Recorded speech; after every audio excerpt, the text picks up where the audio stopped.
Bell বাগানে আসছি। Bell বাগান বলতে আমাদের একটা বেলের গাছ আছে, বেল পাড়ার জন্য আসছি। কিন্তু এই গাছে অনেকেই নাকি নিজের মতো করে নিজের গাছ মনে করে বেল পাড়ে। তো আসার পরেই গাছে কিন্তু যাই হোক কম বেশি বেল আছে। তো আসার পরে হঠাৎ দেখলাম যে গাছের নিচে একটি বেল পড়ে আছে। তো ভালোই লাগলো। এটাই হলো রেজিক। সকালবেলা আইছিলাম, পাইলাম না, কিন্তু এখন দুপুরবেলা এসে দেখি যে একটা বেল, মাশাআল্লাহ অনেক স্বাদ। যাদের বেল খাওয়ার ইচ্ছা জাগে আমার কাছে কমেন্ট করবেন, দরকার হয় আমি কুরিয়ার সার্ভিসে পাঠিয়ে দিব, অথবা আমাদের এলাকায় আসবেন, আমি আপনাকে বেল খাওয়াবো। এই বেল একজন চাইছে, দেখি তার রেজিক আছে কিনা।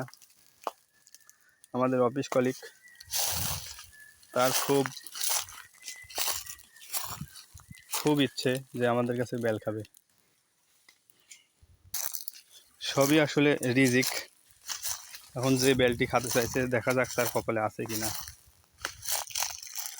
এই বেলটি আসলে বাড়ি থেকে নিয়ে যায় কাউকে বেল খাওয়ানো অনেক একটা কষ্টের ব্যাপার, কারণ একজনকে খাওয়াবো আর আরেকজন বলবে যে আমাকে বেল খাওয়ায় নাই। তো দেখা যাক, এত বড় গাছে আমার মতো একজন মানুষ এরকম ঝাঁকি দেওয়া, ওরে বাবা রে, ঝাঁকি তো সম্ভব না, গাছেও তো উঠতে পারবো না। আমার একজন ছিল বেল পাড়ার জন্য, তো উনি তো নাই, না থাকার কারণে এবার বেলও খাইতে পারছে না। অন্য মানুষ তো গাছের বেল নিজের মতো করে পাইরে নিয়ে যাচ্ছে।